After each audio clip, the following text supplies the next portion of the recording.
আসসালামু আলাইকুম। কেমন আছেন সবাই? সবাই আল্লাহর অশেষ রহমতে ভালো আছেন। শারমিনস কিচেনে আবারও ওয়েলকাম জানাচ্ছি। আজ আমি চিংড়ি মাছ ভুনা করে দেখাবো। আশা করি আজকের রেসিপিটি আপনাদের ভালো লাগবে। চলুন বানিয়ে দেখাই। ততক্ষণে সবাই একটা লাইক দিয়ে চ্যানেলটি সাবস্ক্রাইব করে পাশে থাকবেন আশা করছি। যারা এই কাজটি করে দিয়েছেন তাদেরকে অসংখ্য ধন্যবাদ। প্রথমে চুলোতে আমি কড়াই বসিয়ে দিয়ে কিছুটা তেল গরম করতে দিয়েছি। এই চিংড়ি মাছগুলো এখন আমি তেলের উপর ভালোভাবে ভেজে নিব। এখানে আমি 250 গ্রাম মিডিয়াম সাইজের চিংড়ি মাছ নিয়েছি। চিংড়ি মাছগুলো আমি খোসা ফেলে দিয়ে ভালো মতো পরিষ্কার করে ধুয়ে নিয়েছি। চিংড়ি মাছগুলো আমি ভালো মতো ভেজে নিচ্ছি। চিংড়ি মাছের যে এক্সট্রা পানি আছে সেটা আমি ভালো মতো শুকিয়ে নিব। এই তো আমার চিংড়ি মাছগুলো সুন্দরভাবে ভাজা হয়ে গিয়েছে। আবারও আমি একটা গরম কড়াইতে কিছুটা তেল দিয়ে 5-6টি রসুন কুচি দিয়ে দিলাম। রসুনগুলো আমি সামান্য ভেজে এখন দিয়ে দিব 3 টেবিল চামচ পেঁয়াজ বাটা। পেঁয়াজটা আমি এখন একটু সোনালি কালার করে ভেজে নিব। এখন দিয়ে দিচ্ছি স্বাদ মতো লবণ দিয়ে আবারও নেড়ে চেড়ে নিচ্ছি।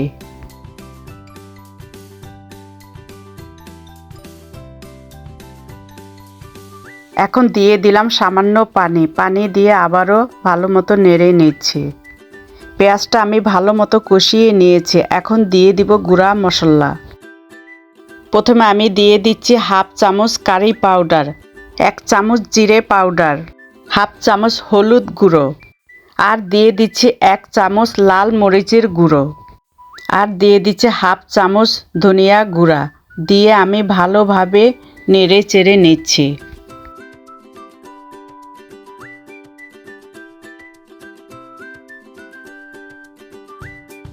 তেলের উপর আমি পেঁয়াজ মশলা ভালো মতো কষিয়ে নিয়েছি। এখন আমি দিয়ে দিচ্ছি সামান্য পানি দিয়ে আবারও ভালোভাবে নেড়ে নিচ্ছি।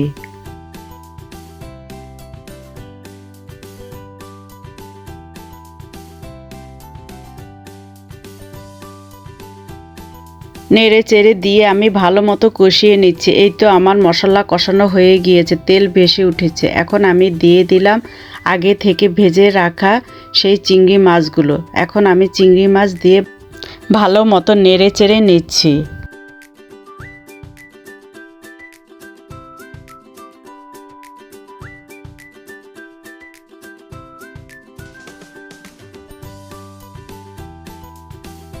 এখন আমি দিয়ে দিচ্ছি প্লেট ধোয়া পানিটুকু দিয়ে আবারও ভালোভাবে নেড়ে চেড়ে নিচ্ছি।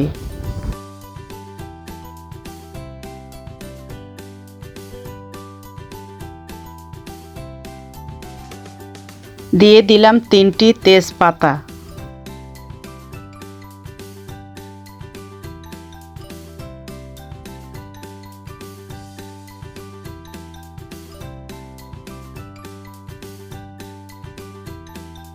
এখন দিয়ে দিলাম 4-5টি কাঁচামরিচ ফালি দিয়ে আবারও একটু ভালো মতো নেড়ে নিচ্ছি।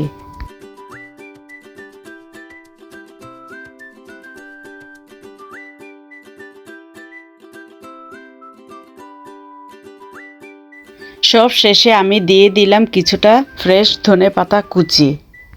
ধনেপাতা দিয়ে আবারও একটু ঢাকনা লাগিয়ে দিলাম। এই তো আমার চিংড়ি মাছ ভুনা রেডি।